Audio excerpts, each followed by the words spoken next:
कमीनों से भरा ससुराल। शादी से हर लड़की की ढेरों उम्मीदें होती है। हर लड़की एक ऐसे ही घर शादी होकर जाना चाहती है जहां उसे बेटी की तरह रखा जाए, उसकी गलतियों को नजरअंदाज कर दिया जाए और उसकी अच्छाइयों को ही अपनाया जाए। पर हर लड़की की किस्मत में कहाँ ऐसा ससुराल होता है। शादी होते ही कैसे एक सास माँ बन जाती है और कैसे एक पिता ससुर, कोई समझ नहीं पाता। और ऐसे उलझनों से दूर रमा बुजुर्गों को खाना खिला रही थी।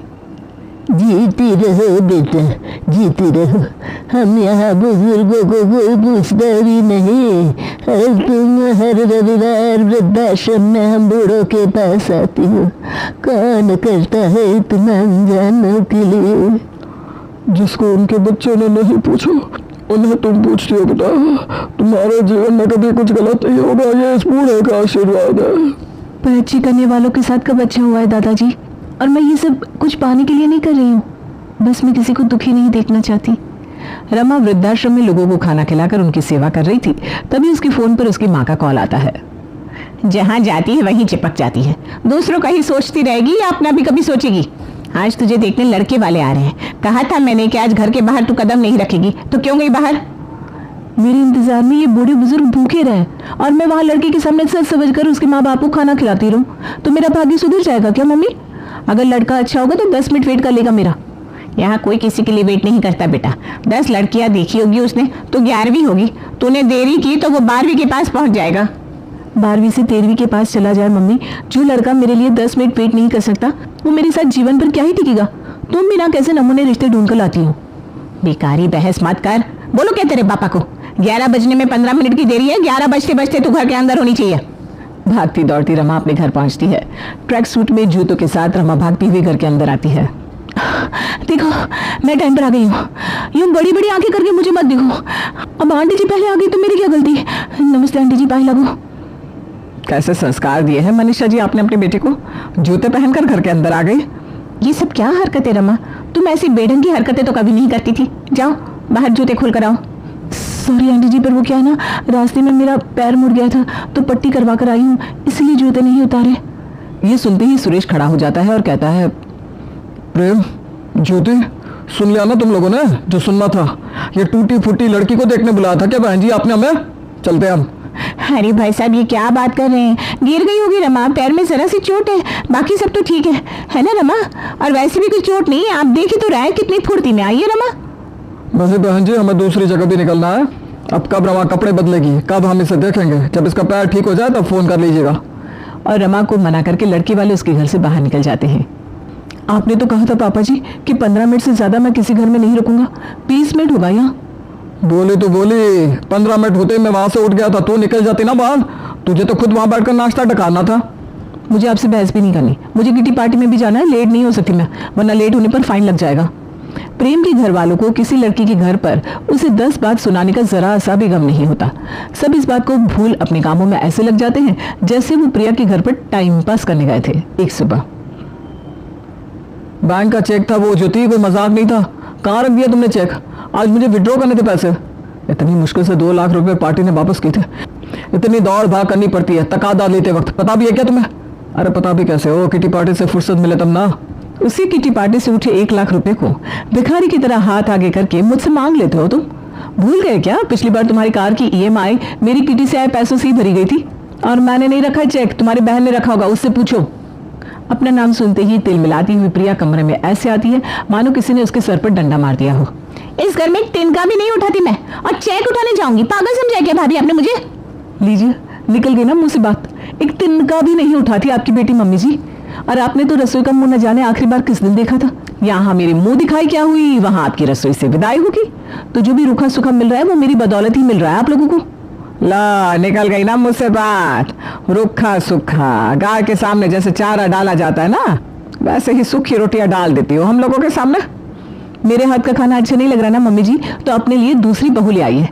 लड़कियों में कमी निकालने से आपको फुर्सत मिले तब तो जाकर आप अपने प्रेम की शादी करेंगी, या आप उसकी शादी नहीं करना चाहती क्योंकि आपको डर है प्रेम कहीं अपनी सैलरी अपनी बीवी के हाथों में न रख दे। और पूरा घर इस कलेश में इस तरह शामिल हो जाता है मानो ये उनका ही पर्सनल मैटर हो। घर से शोर की आवाज आती हुई सुनकर पड़ोसन सुषमा इस कलेश को रोकने सुगंधा के घर पहुंच जाती है। बहू का तो जवान खून है, तू तो चुप हो जा सुगंधा। कि तुम लोग रोज रोज किसी न किसी बात पर लड़ने लगती हो? हाँ, मैं तो कहती हूँ ले आओ प्रेम की पत्नी और इस कलेश का अंत कर दो। क्या कलेश का अंत होगा आंटी? चंड लड़की आ गई तो जो कभी कभी हमारे घर में शांति रहती है ना, वो भी रहने नहीं देगी। ना शांत लड़की, वो रमा, कितना कुछ सुनाया हमने उसे, फिर भी उसने कुछ नहीं कहा। और उसकी माँ भी ज्यादा अपनी बेटे का पक्ष नहीं ले रही थी। पर उसे इतना कुछ सुनाने के बाद आप लोग कैसे वापस उसके घर में जाएंगे पापा जी? सुगंधा तो बात घुमाने में इतनी माहिर थी कि मैटर को संभालती हुई सीधा अंगूठी लेकर रमा के घर पहुंच जाती है। जिसने इंतजार ना किया उसने प्यार क्या किया बहन जी। घर के अंदर जूते पहनकर आने में बुराई क्या है बताइए? हाँ, मैं तो बस आपकी बेटी की परीक्षा ले रही थी। मैं देखना चाहती थी कि क्या इस बात के बाद रमा फौरन किसी और से शादी कर लेगी या हमसे जुबान दराजी करेगी।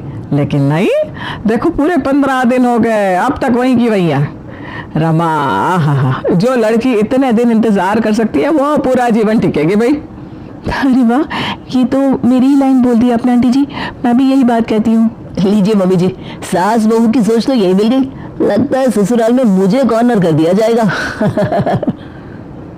वहाँ कॉर्नर हो गए तो यहाँ आपका ससुराल आपके इंतजार में बैठे रहेगा दामाद जी। हमारे लिए तो हमेशा स्पेशल आप ही रहेंगे। रमा के ससुराल वाले इतनी मीठी मीठी बातें करते हैं कि रमा क्या कोई भी उन लोगों का फैन बन जाए। और उसी वक्त रमा और प्रेम की सगाई हो जाती है। पूरे 1 हफ्ते बाद शादी करके बहू बनकर रमा प्रेम के घर आती है। रमा रसोई में खाने की तैयारी कर रही होती है कि टेढ़ी मेढ़ी चलती हुई सुगंधा खाने की खुशबू के पीछे पीछे रसोई में जाने लगती है, जहाँ दरवाजे पर रखी चप्पलों में उसका पैर अड़ जाता है। हाय रे, गिर गई रे, घुटने फुट गए मेरे। अरे आप कैसे गिर गई मम्मी जी? कहीं चक्कर वक्कर तो नहीं आया था ना? ऐसे रसोई के बाहर चप्पल खोलेगी तो इंसान अड़कर गिरेगा ही ना। पर ये चप्पल मेरी नहीं है मम्मी जी, मैं तो चप्पल पहनती नहीं। तो किसकी चप्पल है? बड़ी बहू, ये तेरी चप्पल है? चप्पल तो मेरी है मम्मी जी, पर पहनकर रसोई में आपकी नई बहू आई थी। मैं? लीजिए, मान लिया ना। अरे पहले ही मुंह खोल लेती तो बेकार में मुझे मम्मी जी से 4 बातें सुनने नहीं पड़ती। शर्म करो जरा रमा। बिन बात की ज्योति भर पेट रमा को ताने सुना देती है। इस बात को सोचती हुई रमा रसोई में खुद से बातें कर रही थी। ये चप्पल मैंने पहनी भी नहीं थी, पता नहीं दीदी इतना क्यों सुनाकर चली गई। हो सकता है किसी और ने उनकी चप्पल पहनी होगी और रसोई में मुझे देखकर उन्हें लगा होगा कि मैं पहनकर आ गई। छोटी सी मिसअंडरस्टैंडिंग है, मैं ज्यादा ही सोच रही हूँ। ससुराल में इतना तो मुझे समझना ही होगा। रमा को खाना तैयार करता देख बेशर्मों की तरह ज्योति अपनी किटी की सारी फ्रेंड को उसी वक्त अपने घर पर बुला लेती है और रसोई में जाकर अपनी देवरानी से कहती है, देखना रमा, अचानक मेरी किटी की सारी फ्रेंड्स आ गई है और ये ना अब यही किटी करने की जिद कर रही है। मैं अब उन्हें रेस्टोरेंट लेकर जाऊंगी तो बेकार में 3000 रुपए के नीचे आ जाऊंगी। तुम खाना तो बना रही हो तो साथ में घुमाने के लिए जरा नाश्ता भी बना लो ना, सब खा लेंगे। आप फिक्र मत कीजिए दीदी, मैं सब देख लूंगी। रमा अपनी जिठानी की सहेलियों के लिए नाश्ता और खाना बनाती है और वाह वाही लूट लेती है ज्योति। अब क्या बताऊं, क्या किस्मत है मेरी। बस नाम की देवरानी है रमा, करना तो सब कुछ मुझे ही पड़ रहा है। ये नाश्ता, ये खाना किसने बनाया? मैंने ही तो बनाया। पहले 6 लोगों का बनाती थी, अब 7 का हो गया। इतना ही बदलाव हुआ है देवरानी के आने से। हाय रे, मुझे तेरे लिए बड़ा ही दुख हो रहा है यार ज्योति। तभी रसोई से सभी के लिए सोडा लेकर रमा आती है और रमा को देखते ही सभी आपस में बड़बड़ाने लगते हैं। खाना कैसा लगा भाभी? कोई कमी रह गई हो तो माफी। मुझे बोलना तो नहीं चाहिए रमा, पर जरा नजरों की शर्म तुम्हें खुद भी होनी चाहिए। जेठानी सामने बैठी है और खुद क्रेडिट लेने आ गई। अगर कुछ कमी रह भी गई होगी तो क्या कर दोगी तुम? अब क्या बोल रही है, मैं समझ नहीं पा रही हूँ भाभी। अरे जेठानी काम कर रही है और तुम बैठी हुई हो, अच्छा लगता है क्या? वो तो ज्योति है जो सब कुछ बर्दाश्त कर रही है। मेरी देवरानी अगर तुम जैसी आती ना तो हाथ तोड़कर दूसरे हाथ में दे देती मैं। रमा अपने ससुराल में नई नई आई थी, उसमें अगर उसकी जिठानी की सहेली अचानक ही आकर उस पर गरज पड़े तो उसका रोना तो बनता ही था। रमा फूट फूट कर रोने लगती है और भागते हुए अपने कमरे में चली जाती है। एक सुबह नाश्ते के वक्त सभी खाने के टेबल पर बैठकर नाश्ता कर रहे थे, पर प्रेम कमरे से बाहर नहीं आता। ये प्रेम जी अभी तक आए क्यों नहीं? मैं बुला कर लाती हूँ। कोई जरूरत नहीं है प्रेम जी को बुलाने की, जिंदगी तो बर्बाद कर दी तुमने प्रेम की। क्या हुआ प्रेम जी, आप गुस्सा क्यों हो रहे हैं? ड्रॉअर से मेरी फाइल कहाँ गई? क्या चाहती हो तुम, मर जाओ क्या मैं? पैसे देता हूँ तुम्हें, कपड़े दिलाता हूँ, करती क्या हो तुम? दिन भर बस सीरियल देखती हो या कभी कभी मुझे रुमाल या टाई पकड़ा देती हो। आप मेरी बात तो सुनिए, मैंने आपकी फाइल नहीं छुई। आपकी ऑफिस की चीजों को मैं छूती नहीं, आपने ही कहीं उल्टे हाथ रख दी होगी। वही तो मैंने रख दी उल्टे हाथ की, तो तुम सीधे हाथ की रख देती। घर में काम ही क्या होता है रमा, तुम्हें कितना कुछ दिया है मैंने, पर रिटर्न में देने के लिए तुम्हारे पास कुछ भी नहीं है। यहाँ प्रेम रमा पर अपनी गलती का गुस्सा निकाल रहा था तो वहां बहती गंगा में हाथ धोती हुई उसकी जेठानी भी शुरू हो जाती है। अब जेठानी बोल रही हो तो सास कैसे चुप रहेगी। 2 दिन से मेरा ब्लाउज नहीं मिल रहा, कितनी मुश्किल से बुटीक से सिलवाया था उसे, पर तुमसे यह नहीं हुआ बहू के छत से समय पर कपड़े लाकर समेट कर रख दो, हो गया ना गुम। रमा से होता ही क्या है मम्मी जी, मेरे बनाए हुए खाने को ही सभी को सर्व कर देती है। आप झूठ बोल रही हो भाभी, खाना मैंने बनाया है। अब सब मुझ पर झूठा इल्जाम लगाना बंद कीजिए। चुप, एकदम चुप, वरना एक उल्टे हाथ की पड़ेगी ना तो होश ठिकाने आ जाएंगे तुम्हारे। हमारे घर की बहन बेटियां इस तरह जबान दराजी नहीं करती। चाहे कहीं किसी की भी गलती हो, अपनी आदत से मजबूर रमा के ससुराल वाले सारी गलती की पोटली रमा के सर ही रख देते, और ऐसे में अपनी भाभी के दुख को समझती हुई उसकी ननद उसके पास आती है। हम बाहर जा रहे हैं भाभी, हो गया बहुत दिन आप उदास रही अपनी। ये मेरी ड्रेस है, पहनकर तैयार हो जाइए, मैं आपका इंतजार कर रही हूँ। दोनों ननद भाभी खाना खाने चलते हैं। थैंक यू दीदी, शायद बाहर घूमकर मुझे अच्छा लगे, आप ना होती तो न जाने मेरा क्या होता। घर से तैयार होकर अपनी ननद के साथ रमा निकल पड़ती है। उसे लगा था कि वो किसी रेस्टोरेंट में जा रही है, पर उसकी ननद उसे क्लब ले जाती है। क्लब में केशव का दोस्त प्रिया और रमा को साथ में देखकर कॉल कर देता है केशव को, और 5 मिनट के अंदर ही केशव क्लब में पहुंच जाता है। ये सब क्या चल रही हो, क्या है प्रिया ये सब? भैया आप आ गए। भैया मुझे बचा लीजिए, मैंने भाभी को कितना मना किया कि ये क्लब, ये गंदी डांस मुझे पसंद नहीं है, पर भाभी ने मेरे हाथ में दारू का ग्लास पकड़ा दिया और लड़कों के बीच नाचने को कहने लगी मुझे। और बिना सोचे समझे केशव एक तमाचा अपने छोटे भाई की बीवी को जड़ देता है। आज रमा इस चीज को बर्दाश्त नहीं करती और सीधा अपने मायके पहुंच जाती है। बोलेगी भी तू, पिछले 2 घंटे से पूछ रही हूँ तुझसे, पर तू है कि बस रोए जा रही है, रोए जा रही है। अब तुझे मेरी कसम है, बता क्या बात है बेटा। अब माँ ने कसम ली तो रमा चुप कैसे रहती, वो सब कुछ अपनी माँ को बताती है। वापस नहीं जाऊंगी मम्मी, वहाँ सब मुझे कुत्ते बिल्लियों की तरह ट्रीट करते हैं। मैं भी जब इस घर में आई थी ना, तो मुझे भी किसी सर के ताज की तरह नहीं बिठाया गया था बेटा। तेरी दादी तो मुझे पैर की धूल समझती थी। हर रोज ड्रामा, हर रोज कलेश। पहले मैं रोती थी, पर कितने ही दिन रोती, फिर एक दिन वो हिरनी शेरनी बन गई। मैं लड़ती रही पर हारी नहीं। तुम्हें भी बस दहाड़ने की जरूरत है। बहू का जीवन ही यही होता है। मैं वो माँ नहीं जो छोटी सी बात पर तुझे अपना ससुराल छोड़ने को कह दूं। रमा समझ जाती है कि उसे क्या करना है, और अगली सुबह रमा कुछ और ही बनकर जगती है। रोज की तरह सवेरे सवेरे केशव और ज्योति एक दूसरे पर बोली के बाण चला रहे थे। उनकी आवाज सुनकर रमा कमरे से बाहर आती है। लीजिए आ गई रमा, पूछिए इससे कहाँ है आपकी घड़ी। बोलो रमा, कहाँ है इनकी घड़ी? कहीं भैया की घड़ी पैक करके आपने अपनी किसी सहेली को किटी पार्टी के गिफ्ट में तो नहीं दे दी ना भाभी? पैसे बचाने के लिए कुछ भी करती है ना आप। ये क्या बकवास कर रही हो तुम? अब तो मुझे विश्वास हो गया, घड़ी तुम्ही ने चुरा कर अपने मायके भेजती होगी। अगर मैंने घड़ी ली है तो मैं कभी मां नहीं बन पाऊंगी, पर अगर ये झूठा इल्जाम आप मुझ पर लगा रही होगी तो आप बांझ हो जाएंगी। मैं खाती हूँ कसम कि मैंने घड़ी नहीं ली। चलिए अब आप भी कसम खाइए। देखो वो ऐसा है कि इतनी छोटी सी बात में मैं इतनी बड़ी कसम नहीं खा सकती। हो सकता है मैंने इधर उधर रख दी हो, शायद। खुद गलती करती हो तो खुद एक्सेप्ट भी कर लिया करो, बेकार में तुमने रमा पर बात डाल दी। कोने में खड़ी प्रिया ये तमाशा देखकर हंस रही थी, तभी रमा कहती है, और तू सुमड़ी में घुमड़ी कहाँ साइड होकर जा रही है?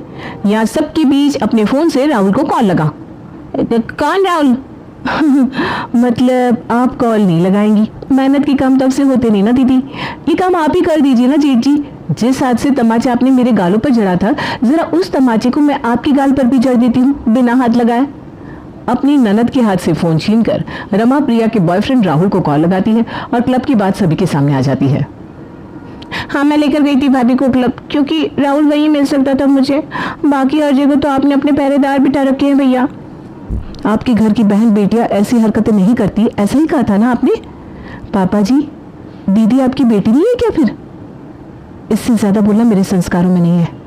पापा जी, आपको आपकी बेटी का केस खुद हैंडल करना चाहिए। सॉरी, गुस्से में मैंने जो तुम्हारे साथ किया मुझे नहीं करना चाहिए था। गलती मेरी खुद की बहन की थी। अब तो सबकी बातों को चुपचाप सुनकर रोने वाली रमा ऐसे बदल गई थी कि सभी उसे कांपने लगे थे। एक शाम छत से उतरती हुई सुगंधा फिसलकर गिर जाती है। गिर गई रे, सब तेरी गलती है। ज्योति उठा मुझे। मैंने कहा था आपको छत पर जाने के लिए। अरे गलती तो रमा की है, अगर उसने छत बंद कर दी होती तो आप ऊपर जाती नहीं। उस हिसाब से तो गलती पापा जी की हुई मम्मी जी। अगर उन्होंने आपसे शादी ना की होती तो इस एक मालिक के घर के ऊपर छत बनाने की जरूरत ही नहीं पड़ती उन्हें। ये तो आग उगल रही है, आग। अचानक इस रमा को हो क्या गया है? आपने बेकार में मुझे छेड़ दिया है मम्मी जी। अब ये शेरनी किसी को निकल के ही चुप होगी। अरे गलती हो गई मेरी, जो मैं सीढ़ियों से गिर गई। सुगंधा के घर में सालों से हो रहे कलेश में एक नया नाम रमा का भी जुड़ जाता है। इस लोगों के घर से आवाज आनी बंद कभी होगी भगवान?